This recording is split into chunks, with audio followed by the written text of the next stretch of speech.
तो आज की पोएम है a tiger in the zoo by Leslie Norris. और इस पोएम पर जाने से पहले मैं इसका एक बैकग्राउंडर बता दूं। वो ये है कि ये एक शेर के बारे में है, टाइगर के बारे में है, एक वाइल्ड एनिमल के बारे में है। तो एक वाइल्ड एनिमल कहाँ रहता है? जंगलों में रहता है। लेकिन जब उस वाइल्ड एनिमल को उसके नेचुरल हैबिटेट से निकाल के एक केज में, एक बंद पिंजरे में रख देते हैं, तो उसकी क्या दुविधा रहती है, उसकी क्या मुसीबतें रहती हैं, उस पर कैसी रिस्ट्रिक्शंस लग जाती हैं, ये पोएम उसी के बारे में है। अब आप सोचिए कि आप एक घर में सेफ रहते हैं, आपको इस घर से निकाल कर जंगल में छोड़ दिया जाए, without anything, without ACs, without coolers, without water coolers, आप कैसे रह पाएंगे? पहला स्टैंडर्ड जो है, he stalks in his vivid stripes a few steps of his cage on paths of velvet quiet in his quiet rage। तो first line पर जब हम ध्यान देते हैं उसका मतलब है he stalks in his vivid stripes। vivid stripes as in tiger के जो vivid stripes होते हैं, black and orangish yellowish stripes जो होते हैं, वो स्ट्राइप्स बहुत अच्छे से दिख रहे हैं और उसी अपने रॉयल अंदाज में, रॉयल स्ट्राइप्स अपने नेचुरल अंदाज में वो जो है स्टॉक कर रहा है, यानी वॉक कर रहा है। लेकिन वो जगह जगह एक एक चीज को बहुत ध्यान से देख रहा है। इसीलिए पोएट ने स्टॉक्स लिखा है, वॉक्स नहीं लिखा है, because the animal is not only walking but is looking at each and everything very very closely।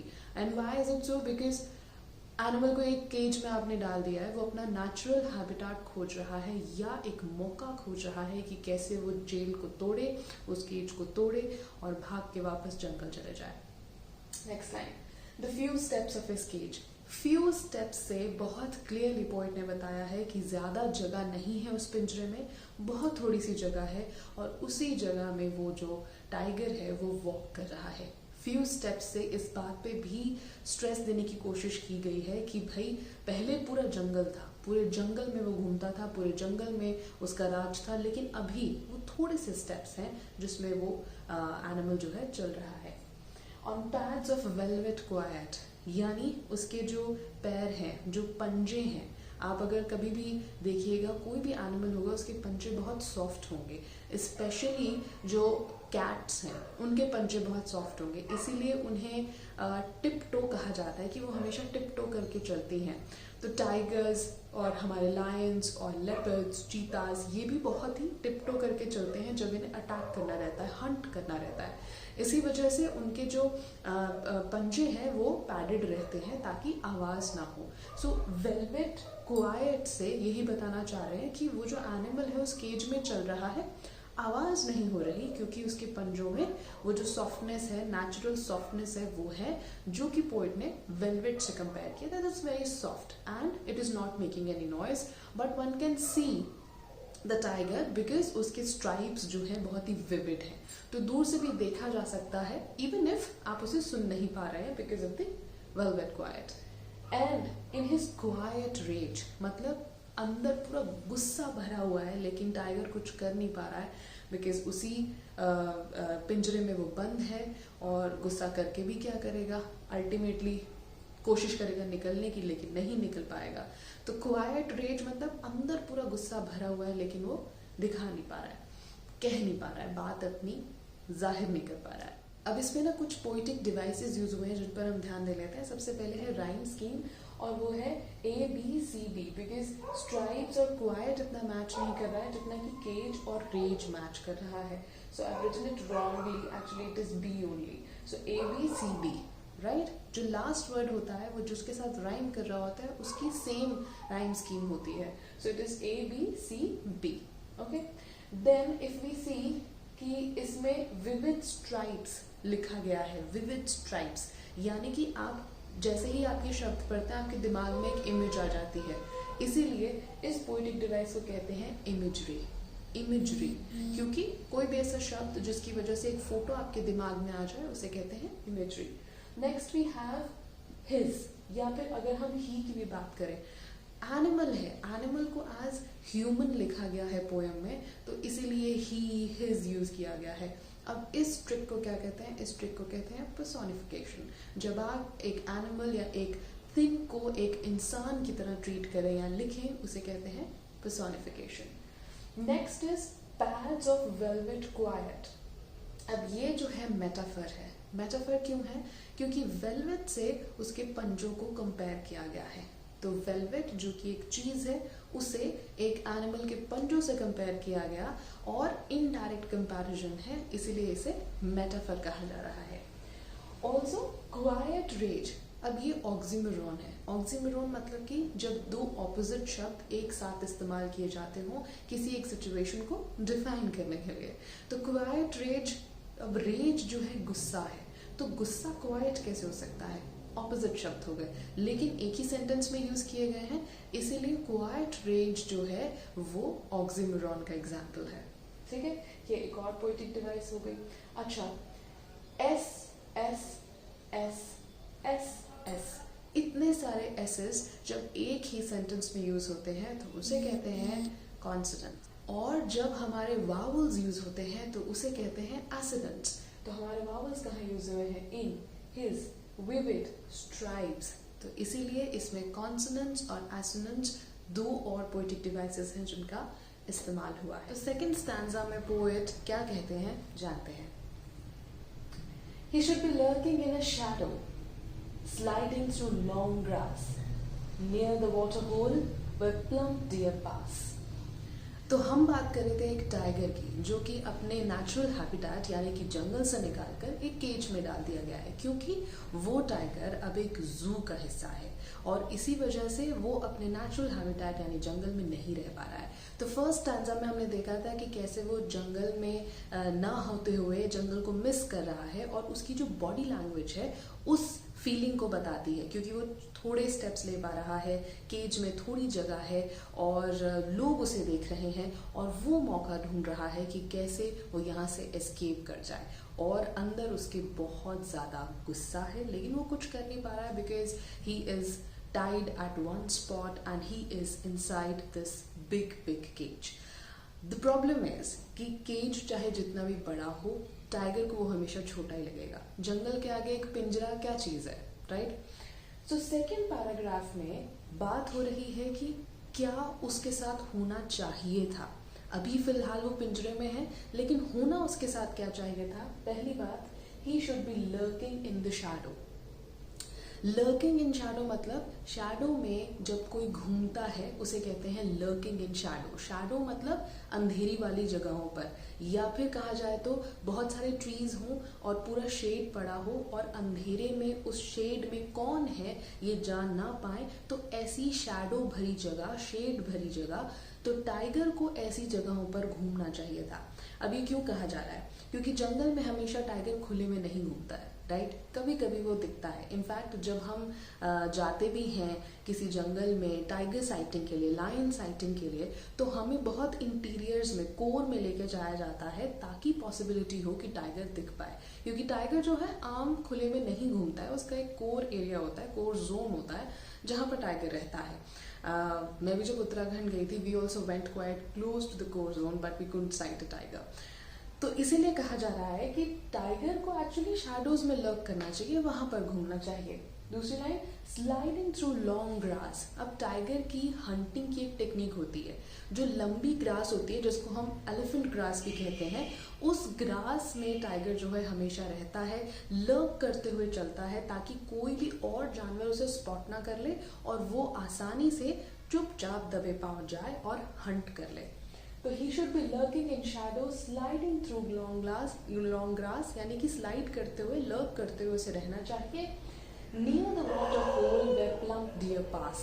Water hole यानी कि जो छोटे से तालाब होते हैं जंगलों में, या ऐसा होल होता है जहाँ पर पानी होता है, जहाँ पे सब पानी पीने आते हैं, तो उस पानी पीने की जगह के पास उसे होना चाहिए जहाँ से प्लम्प डियर जो है पास करते हैं। अब प्लम्प डियर क्यों कहा जा रहा है? क्योंकि डियर जो है टाइगर का खाना है, और खाना हमेशा ही सुंदर, स्वादिष्ट या फिर अच्छा दिखने में होना चाहिए सबसे पहले। सिमिलरली टाइगर के लिए भी, क्योंकि ये पर्सोनिफिकेशन जो पोएट यूज कर रहा है, तो डियर जो उसका खाना है, प्लम्प मतलब कि अच्छा खासा मांस वाला डियर जो है इमेजिन करवा रहे हैं इस वर्ड से, इमेजरी यूज कर रहे हैं यहाँ पर। प्लम्प डियर पास, जहाँ पर अच्छे खासे मोटे ताजे डियर्स हों, जहाँ पर पानी हो, जहाँ पर लंबी लंबी घास हो, जहाँ पे शेड हो, वहाँ टाइगर को रहना चाहिए। तो फर्स्ट और सेकंड स्टैंजा में अगर कंपैरिजन करें तो फर्स्ट स्टैंजा में उसकी प्रेजेंट सिचुएशन के बारे में बताया जा रहा है, कैसे वो रिस्ट्रिक्शंस में है, कैसे वो लोहे के एक केज में बंधा हुआ है, कंपेयर टू कहाँ उसे होना चाहिए था, खुले मैदान में, फिर भी छुप छुपाते हुए, ताकि वो हंट कर पाए। सो ये टाइगर की दो सिचुएशंस हैं जिनको कंपेयर किया है पोइट ने। अब जान लेते हैं पोइटिक डिवाइसेस के बारे में। सबसे पहले ही की अगर बात करें, क्योंकि टाइगर है उसको एक इंसान की तरह ट्रीट कर रहे हैं, तो पर्सोनिफिकेशन, पर्सन से पर्सोनिफिकेशन, तो ही से हमें पता चलता है कि पर्सोनिफिकेशन जो है वो यूज की गई है। अच्छा, इसकी राइम स्कीम की अगर बात करें तो ABCB, क्योंकि शैडो ग्रास मैच नहीं करता, शैडो होल मैच नहीं करता, लेकिन ग्रास और पास मैच करता है, इसीलिए ग्रास और पास में B लिखा है और शैडो और होल में A और C लिखा है, कि बिल्कुल डिफरेंट साउंड्स हैं, कोई राइमिंग नहीं है, इसीलिए ABCB। ठीक है। एक और लिटरेरी डिवाइस जो है, पोएटिक डिवाइस जो है यहाँ यूज हुई है, वो है एन्जैम्पमेंट। एन्जैम्पमेंट क्या होता है? जब कोई सेंटेंस बिना किसी पंक्चुएशन मार्क के एक जगह में खत्म हो जाता है और एंटर करके आप दूसरा सेंटेंस बना के लिखते हैं, हालांकि वो एक ही सेंटेंस है, लेकिन पोएम्स में अक्सर ये किया जाता है।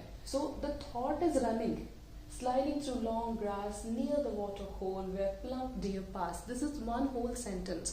लेकिन पोइट ने इसे एंटर करके अगला सेंटेंस बनाया है विदाउट एनी पंक्चुएशन, तो इस केस में ये जो है एन्जैम्पमेंट कहलाता है। और कौन सी है हमारी poetic device? Lurking in Shadow, ये हुआ इमेजरी, क्योंकि आपके दिमाग में तुरंत आ जाता है इसे पढ़ते हुए कि कैसे वो लर्क कर रहा होगा शैडो में या शेड्स में।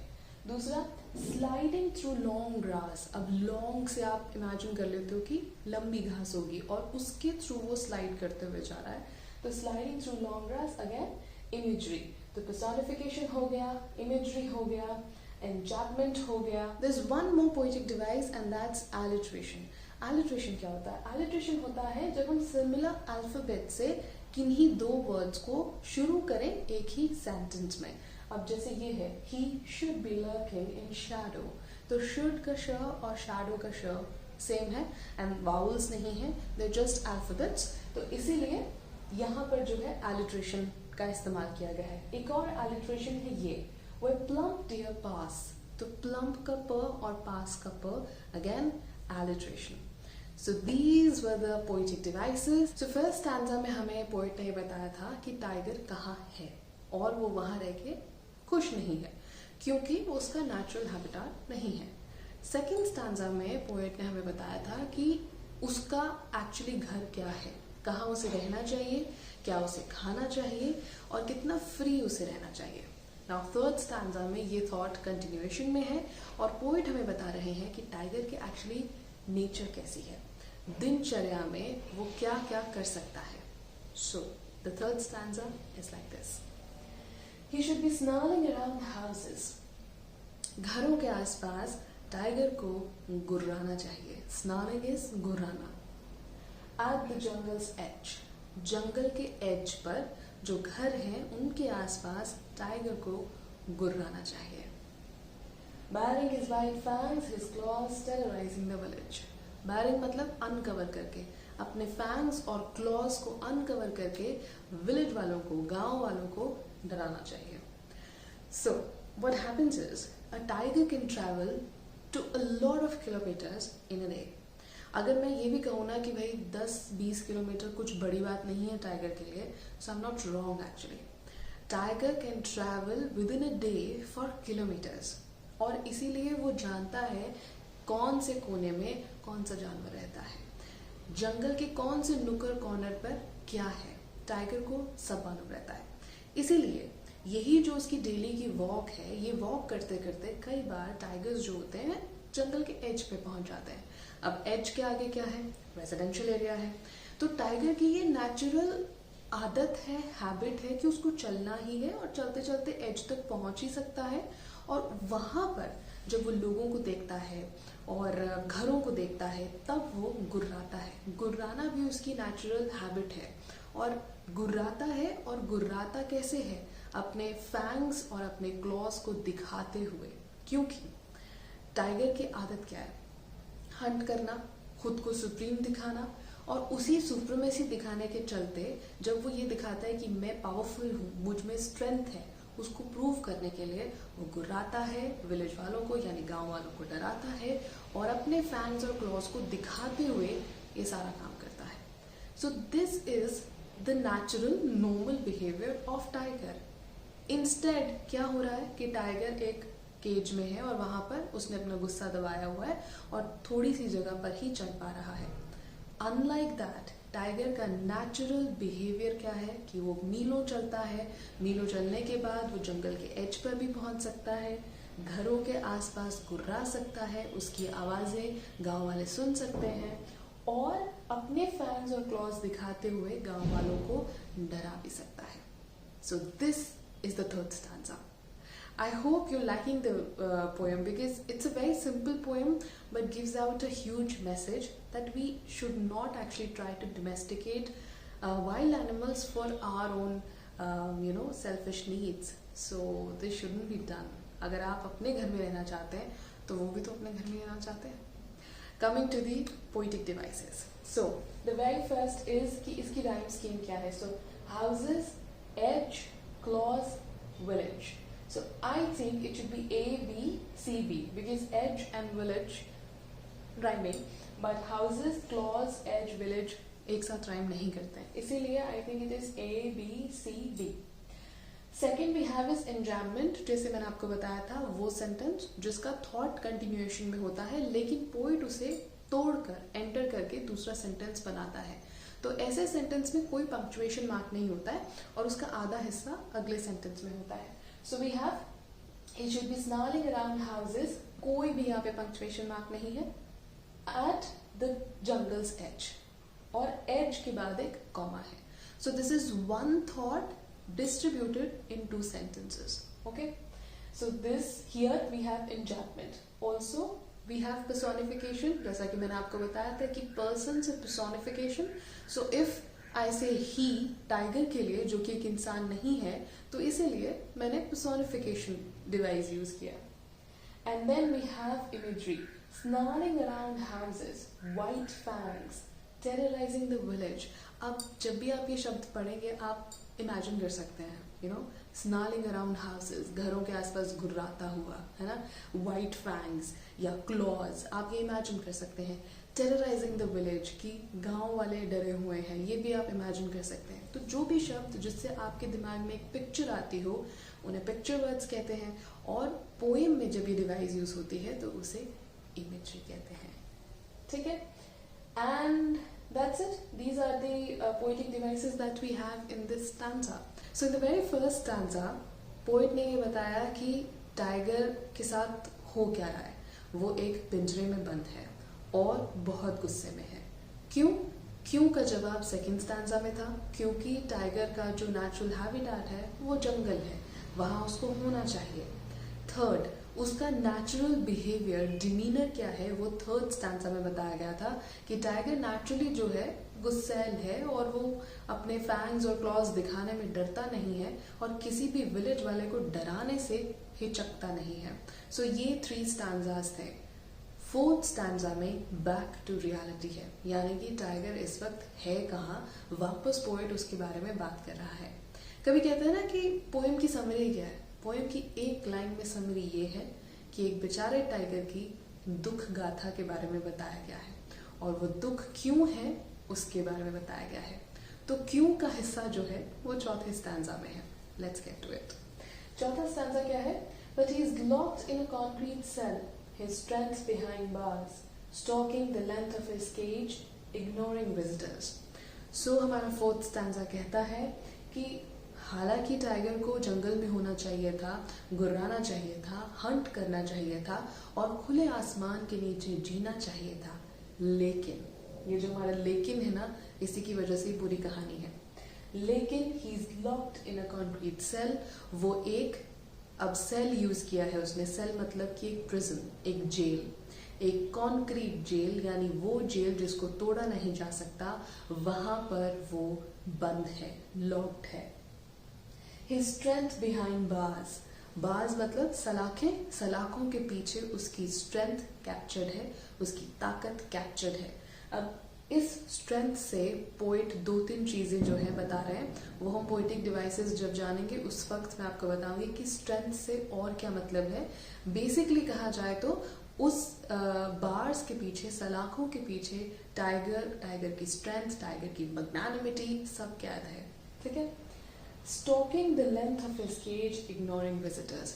अब स्टॉकिंग जो है एक्चुअली रेपिटेशन है, this is again a poetic device, क्योंकि स्टॉकिंग हमारे फर्स्ट स्टैंजा में भी था स्टॉकिंग। सो स्टॉकिंग दोबारा यूज किया गया है पोइट द्वारा, और just to convey the importance of that situation, and this is why the poet is saying that he is stalking the length of his cage. Again he is using length because बहुत थोड़ी जगह है, तो थोड़ी जगह में ही वो बेचारा घूम रहा है, stalking the length of his cage, confused that I don't belong here, I belong in jungle, I belong in free world, I am not made for this cage.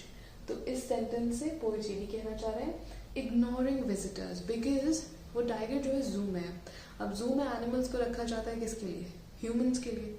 Humans जाते हैं और उनको देखते हैं, and that for that human jungle, एक जंगल से शेर को लाया जाता है और एक पिंजरे में रख दिया जाता है। लेकिन जो टाइगर है ना, वो अपने घर को मिस कर रहा है, वो इन सभी विजिटर्स को, सभी ह्यूमन बींग्स को कम्प्लीटली इग्नोर कर रहा है। वो नहीं चाहता है कि वो उनको देखे, उनको रिएक्शन भी दे।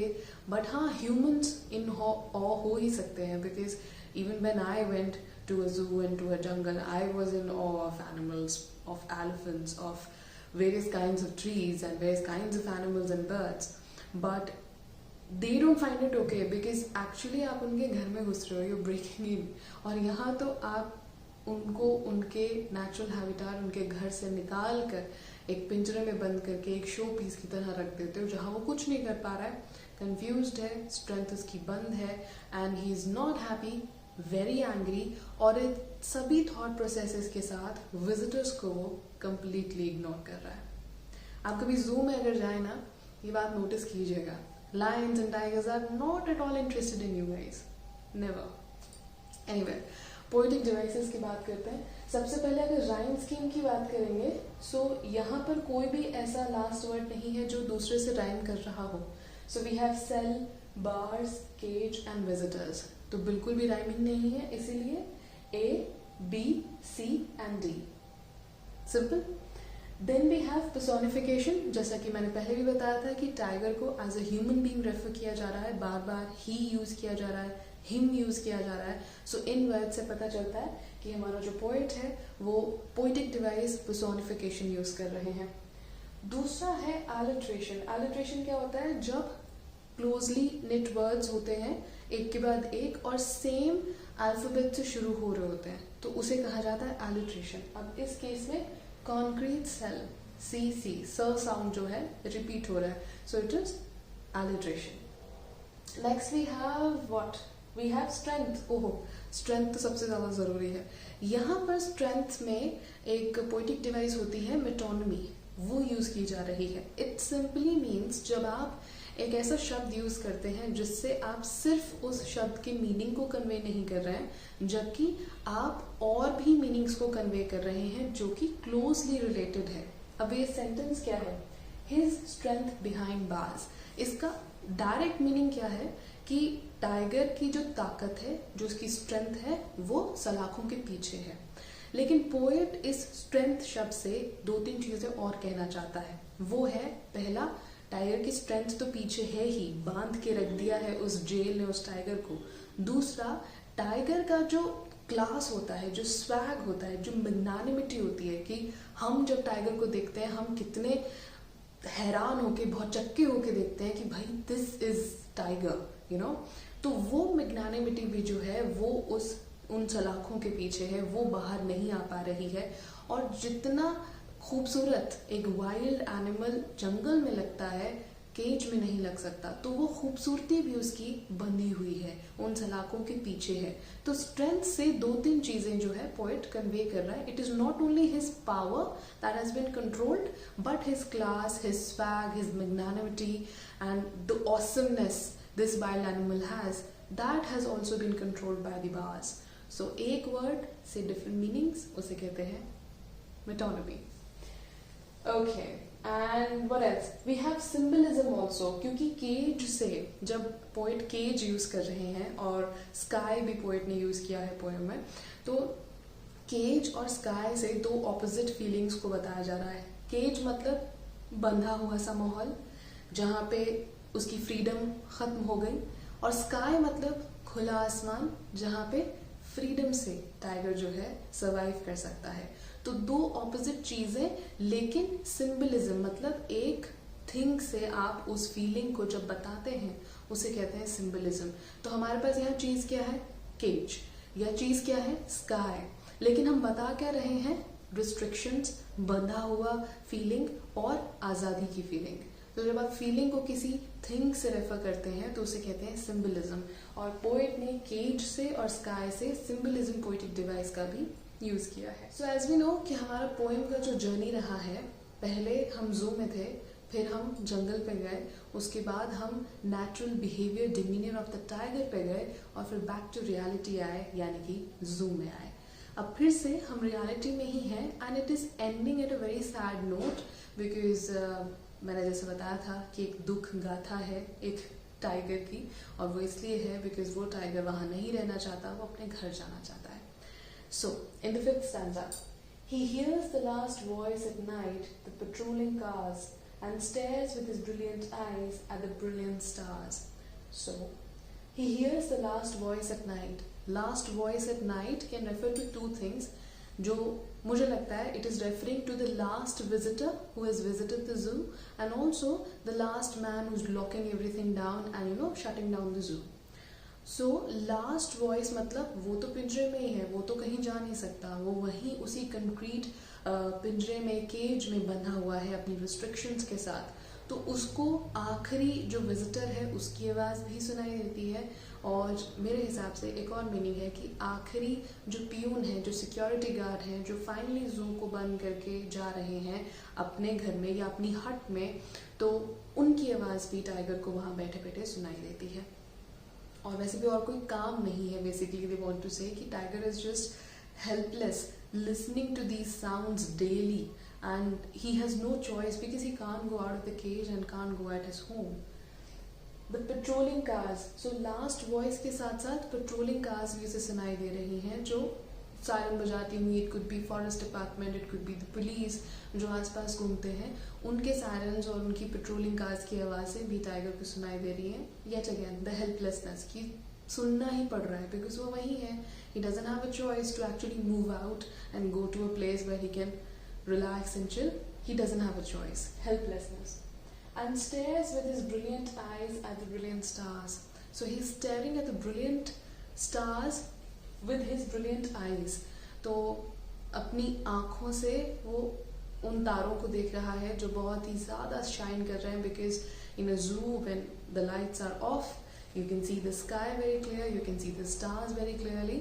और इससे पोइट सिर्फ ये बता रहा है कि the tiger is completely helpless उस स्काई में, उन स्टार्स को देख के, अपनी आंखों में जिनमें ग्लीमिंग एक फीलिंग है, जस्ट इस होप में कि मैं फ्री हो जाऊं, जस्ट इस ख्वाहिश में कि मैं इस केज से निकल जाऊं और फ्री हो जाऊं। So we'll get to the poetic devices. I hope the meaning of the whole poem is clear, and to summarize, I just want to say that this is a very simple poem which hints about the problems of the animals also that we humans create for them just for our fun and entertainment, which is so sad actually. So इस stanza की अगर बात करें तो poetic devices जो है, first the rhyme scheme, it is A B C B. अब वो क्यों है? Night, cars, eyes, stars. So as I said it, cars and stars जो है वो rhyme कर रहा है, इसीलिए उनके लिए B, और नाइट और आइज राइम नहीं कर रहा है, इसलिए ए और C. So A B C B. Then we have again personification throughout the poem. Poet ने टाइगर को एज एनिमल ट्रीट नहीं किया, एज ह्यूमन बीइंग ट्रीट किया है, और क्योंकि पर्सन से personification है तो यहाँ पे भी personification डिवाइस यूज हुआ है. That is a very nice and shortcut manner कि आप personification का meaning याद रख सकें. Anyway, so apart from this we have stares with his brilliant eyes at the brilliant stars. So this is imagery because brilliant eyes से देख रहा है brilliant stars को. तुरंत जब आप पढ़ते हैं एक पिक्चर वर्ड आपके दिमाग में आता है और तुरंत आप इमेजिन करने लग जाते हैं. तो जब भी ऐसे वर्ड्स किसी भी पोएम, किसी भी स्टोरी, किसी भी आर्टिकल में हो, so those are called image words, picture words, और पोइटिक डिवाइस को कहते हैं इमेजरी. एक बहुत इंपॉर्टेंट है इसमें ब्रिलियंट का usage. So this has been used twice. So this poetic device is called repetition. अब रेपिटिशन किसी चीज का किया जाता है just to stress on few factors. और हमने शुरू से देखा है, इस स्टैंजा के बिगिनिंग से देखा है कि टाइगर की हेल्पलेसनेस को डिफाइन किया गया है. लेकिन to stress it more, to stress tiger's helplessness despite his strength, brilliant has been used twice.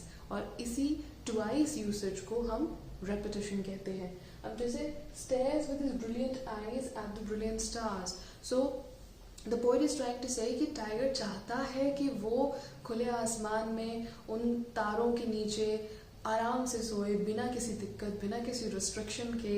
और इसीलिए उस फीलिंग ऑफ फ्रीडम की यर्निंग के लिए, की वांट के लिए, की डिजायर, की विश के लिए, की ख्वाहिश के लिए ब्रिलियंट जो है 2 बार यूज किया गया है. ख्वाहिश है लेकिन पूरी नहीं हो रही है, और इसी हेल्पलेसनेस पे स्ट्रेस देने के लिए ब्रिलियंट जो है 2 बार पोइट ने यूज किया है. सो another poetic device is repetition. I think I've covered all the poetic devices, right? At times in examinations we are in hurry because the time is less and we have a lot to write, and whenever there is a lot to write your thoughts are confused because you've learned it all and you know it all, but how to put it on paper is the massive task.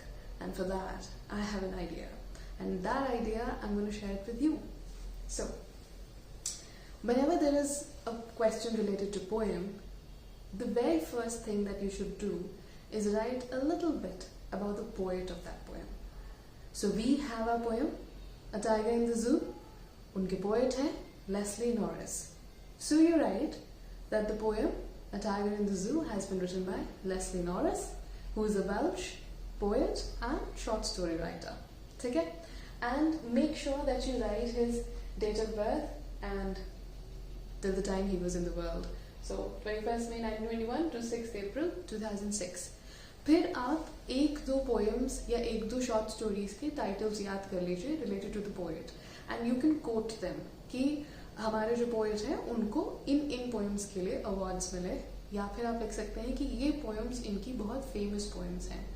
And at times in our books we have various poems of one poet, so that's our advantage. We can know about a poet, write about him in all the poems written by him, so we have our about the poet sorted.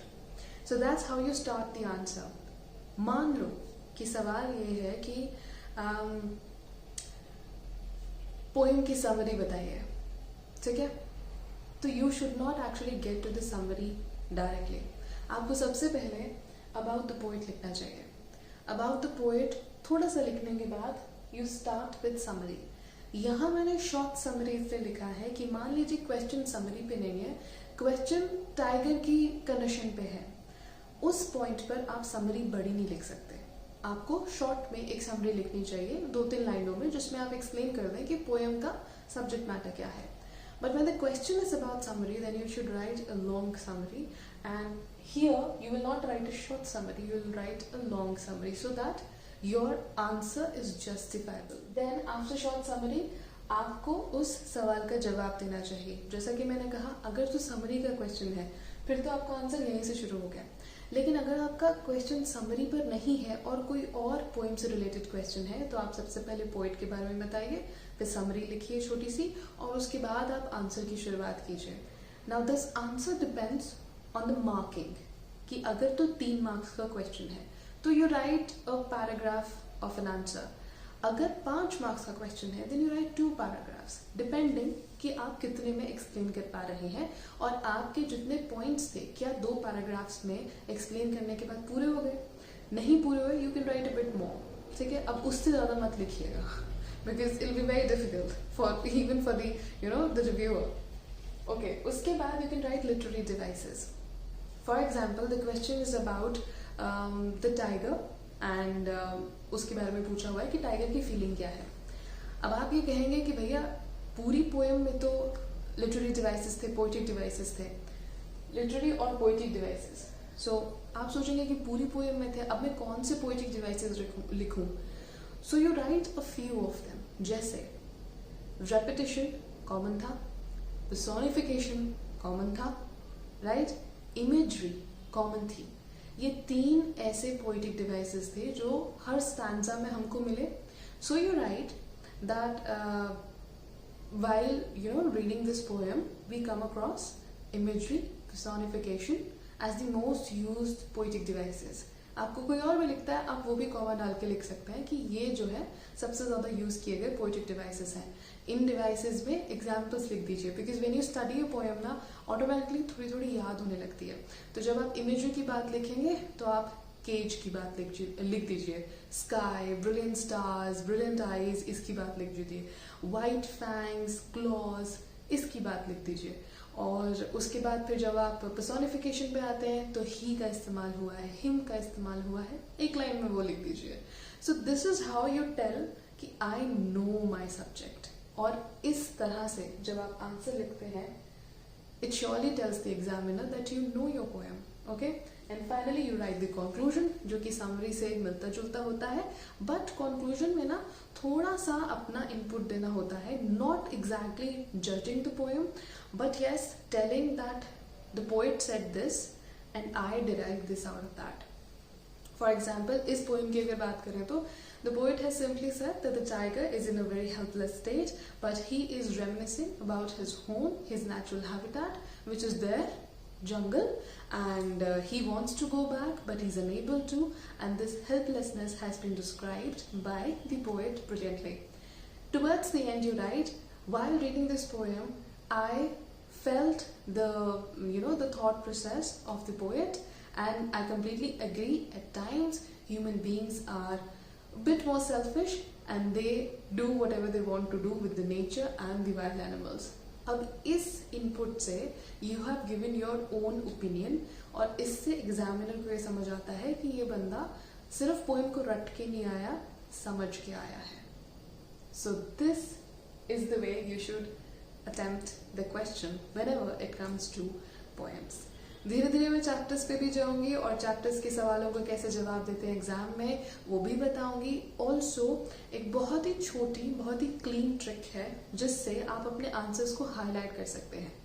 Once you done with your exam, complete exam, उसके बाद आप about the poet को highlight कर दीजिए, Leslie Norris को highlight कर दीजिए, उनके डेट ऑफ बर्थ को हाईलाइट कर दीजिए.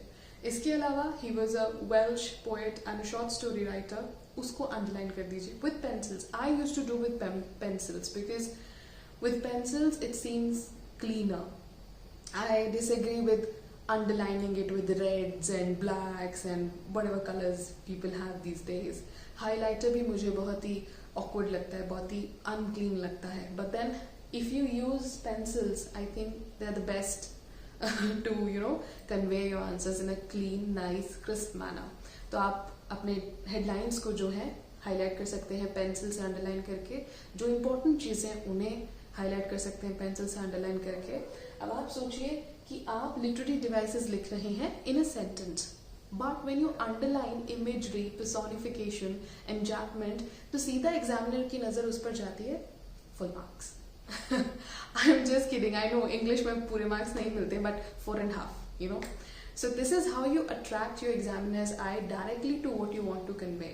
Also similar thing happens when you're answering to the question. मान लीजिए आपने भूमिका बांधी है अच्छी, लेकिन आपका जवाब जो है 3 लाइनों में है. आप उन 3 लाइनों को अंडरलाइन कर दीजिए, बट ये कीजिएगा जब आपका पूरा एग्जाम खत्म हो जाए. At times your exam is lengthy, you are writing a lot and you are unable to underline. That's okay. But अगर आप अपना एग्जाम 15 मिनट पहले ख़त्म कर लें, रिवीजन करें और अंडरलाइन जरूर करें। Thank you so much for joining in and I hope कि आज की क्लास भी आपके लिए बहुत बड़ी हेल्प साबित होगी, और अगर होगी तो मुझे ज़रूर बताइएगा, कमेंट्स कीजिएगा। फिलहाल लाइक शेयर सब्सक्राइब कर लीजिए, बिकॉज इस चैनल पे बहुत कुछ आने वाला है। Thank you so much.